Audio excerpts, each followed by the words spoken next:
This video contains spoilers for all versions of Persona 3, including Reload. Viewer discretion is advised.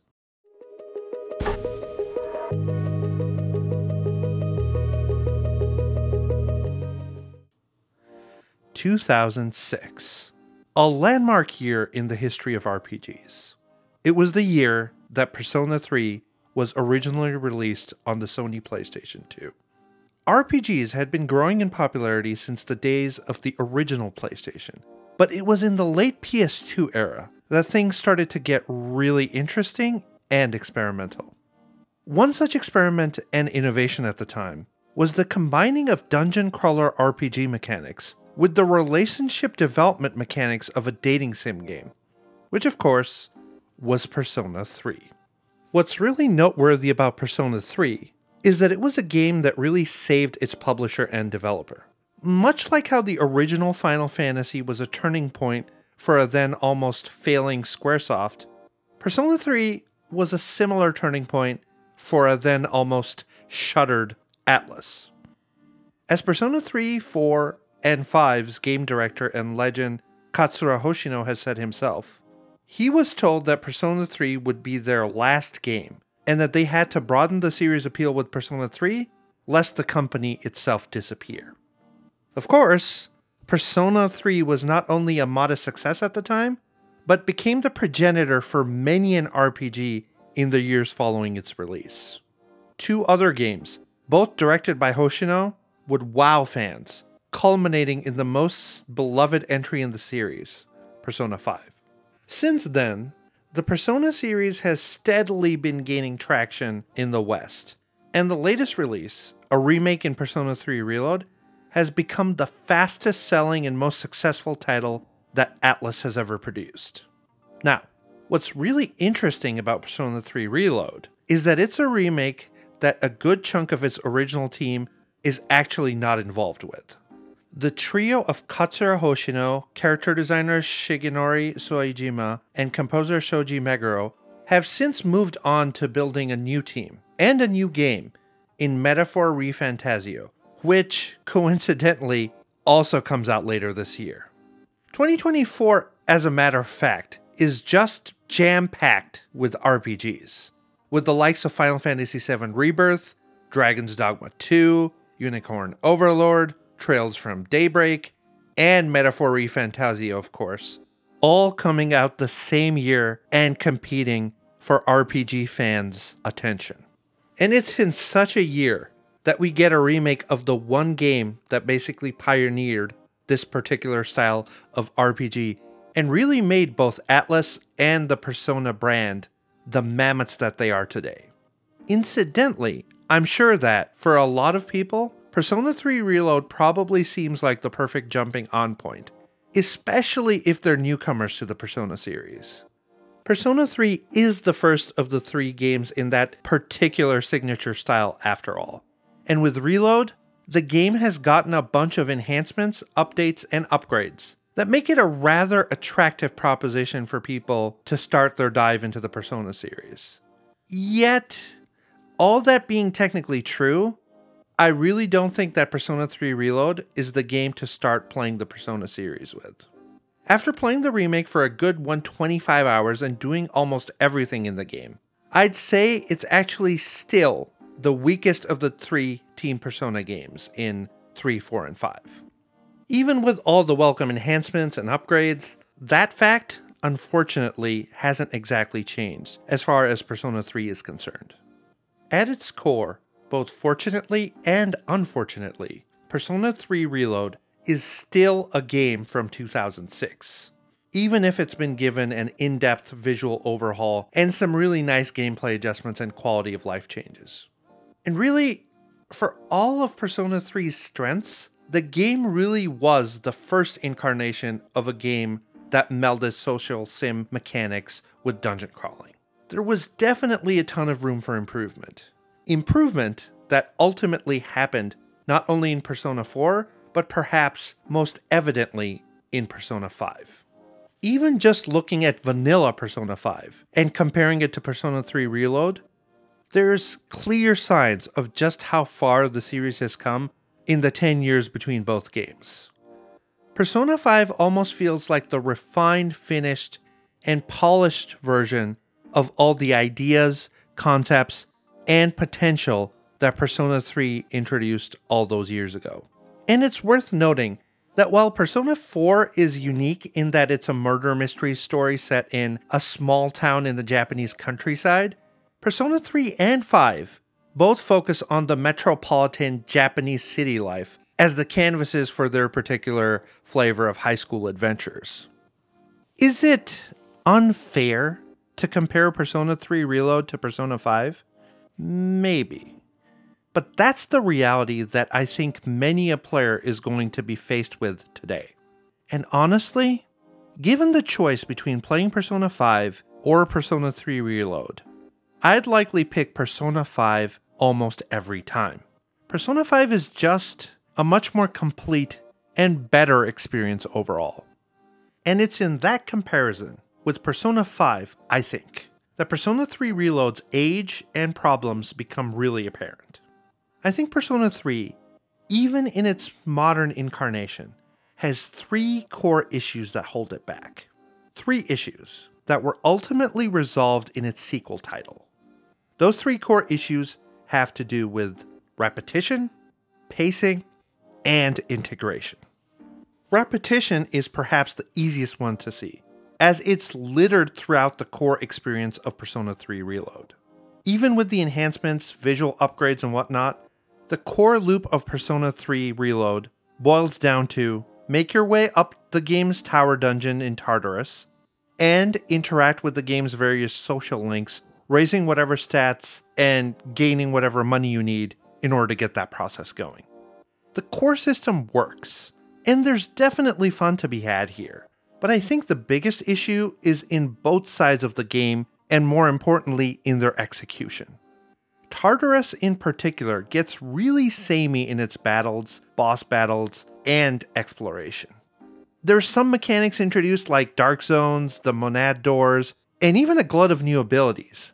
But the amount of time you see yourself going through the same maze-like environments in one particular part of Tartarus, battling the same enemies again and again, exploiting the same weaknesses to ultimately land that finishing all-out attack, well, it does get old pretty quick. Persona 4 definitely adjusted things with its TV world and focused on the various shadows as a kind of thematic center for each dungeon in that world. But again, it's Persona 5 that really brought the variety with the idea of palaces. Dungeons that focused on a particular antagonist and had a theme and a story arc related to that villain. Comparing Tartarus to Persona 5's palaces, it's just night and day. The variety, different mechanics, visual interest, and the thematic focus in Persona 5 is just missing in Persona 3 Reload.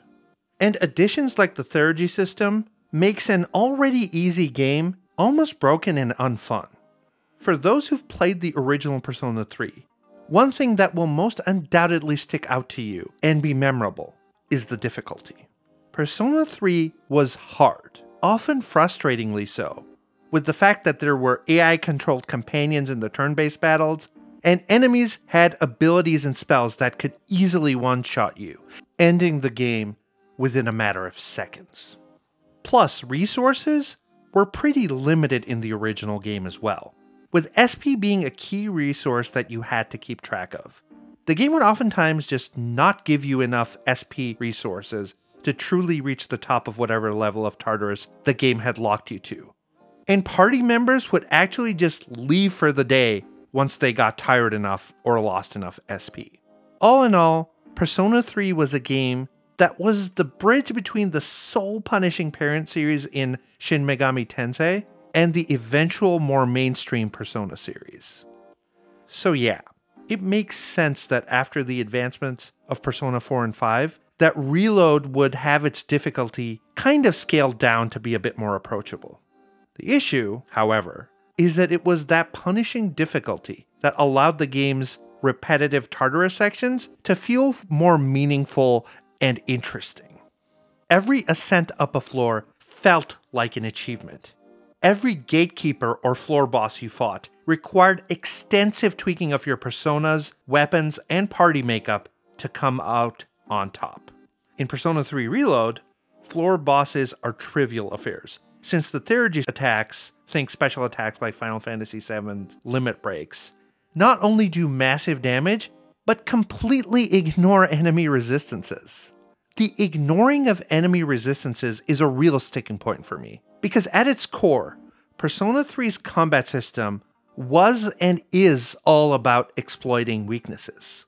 The One More system, for example, where you can get an extra turn after exploiting an enemy's weakness, is all about making sure you have the right combination of spells, skills, and party members to always come out on top. But Theurology attacks ignore resistances, yet can still target weaknesses, making them insta-win moves that kind of make meaningful strategy in the game moot and redundant. The game understands how powerful these things are too, because the story-based battles that the game sets out outside of Tartarus start your Theurology meter at 0, to keep things somewhat challenging. These story-based boss battles that occur every few weeks in the game are fun, but definitely feel like the exception rather than the rule in Persona 3's core dungeon crawling loop. Tartarus almost feels thematically disjointed from the core story of the game, especially for large chunks of it, which kind of brings us to the other big issue that the game has: integration. Simply put, Persona 3 feels like the most disjointed of all the Persona games. Tartarus seems like it's pretty far removed from the issue of the 12 Shadows and the team's need to defeat them, while the social stim stuff doesn't really connect with the game until the very, very end. There's a lot of ludo-narrative dissonance, if I can use that loaded term, where you will see this rather intense moment in the story, something that really pushes the core cast of characters in new and interesting ways, changing their status quo forever. And yet, the next day, you're going back to school and engaging with your friend and his troubles with the track team. Or you decide to take your dog Koromaru for a walk after a major character death, and this chill and funky music plays in the background, completely killing the emotion and the pain that the characters have been going through just a moment earlier. And speaking of the social link stories, those feel completely isolated and removed from the core experience of the game, sometimes often even conflicting with character development or ideas that the game's core story has presented earlier. It just doesn't mesh and integrate as well, and it's a darn shame because a lot of the characters, ideas, and stories are definitely interesting and unique when taken in a vacuum. Persona 3 also is the only game that ties the bonds or social links into the core ending of the game in perhaps the best way possible. There's the final battle of the game, and how the story uses the idea of your social links to help the protagonist prevail, but there's also the epilogue month that comes after the game's final battle, and really gives you the time to see what happens to your various social links following the conclusion of their stories in the main game.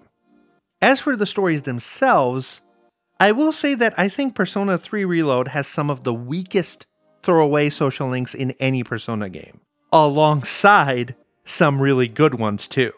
A lot of the social links you end up going with feel like their own little mini-stories, and unfortunately don't really mesh with the core themes of the game. It's almost like, in Persona 3, the high school youth experience is the focus rather than a backdrop to tell interesting ideas and stories with. Things like chatting with a high school student dating a teacher, or a young child going through a parent's divorce are interesting ideas and stories, but man, do they feel disjointed from the overall ideas of fate, destiny, sacrifice, and coming to terms with death, which seems to be what the core story seems to be most interested in. But there is an even bigger issue with the social links and really every aspect of the game's story elements. Everything feels a bit too stretched out and seems to overstay its welcome. Pacing is something I've really come to appreciate Persona 5 for, because Persona 3 Reload feels like it's got the most uneven, rough pacing of all the Persona games. There's just too much of a wait between the moments where the plot actually moves forward and where it kind of stays static. Persona 3 probably is the most melancholic and darkest of all the stories in the series, but it also has a tendency to really linger on things for a bit too long. The idea of the 12 shadows plays out exceedingly slowly, with frequent dead zones in between each full moon encounter. The game already starts off kind of slow, and really eases into its core themes slowly and steadily. Things pick up a bit late, once Shinji and Amada and their whole story comes into focus. But even then, there's a long period after where nothing really happens and life just kind of goes on. Even in the game's final stretch, where the characters are grappling with their inevitable death and an unbeatable foe, that whole idea takes a whole month before it actually resolves. And in that period, characters are just waiting and trying to deal with their emotions of suffering and unease. On the one hand, it's a really unique idea to give the characters time to really reflect on what's happening to them. But it's an idea that just doesn't translate to a fun, riveting, or gripping video game experience, both from a storytelling and gameplay perspective. I've said it before, but the most unique thing about video games is that it's not just the events in a story that matter, but the journey to get from one event or plot point to the other. The journey from point A to B is actually the core of what you do and experience in a video game. And Persona 3's core journey can be pretty boring and drag on quite a bit before the game introduces that next event and hypes things up again and gets things going. All of this is just to say that Persona 3 is just a game that hasn't aged well. I definitely had nostalgia-tinted glasses for the game, and the experience I had definitely wasn't the experience I remembered from my last two attempts at playing the game, Persona 3 FES on the PlayStation 2 and Persona 3 Portable on the PSP. It's not that Persona 3 Reload is a bad game or a shoddy remake, because it really isn't. The visuals are breathtaking. The animations, the sense of style, the UI design, and even the gameplay additions make for probably the best version of Persona 3 that I've played, even with the cuts to what was added in Persona 3 Portable. But at the end of the day, Persona 3 Reload is still a 2006 video game at its core. Games and RPGs have come a long way since then, and short of literally changing and redoing every aspect of the game, there's really no way to fix Persona 3.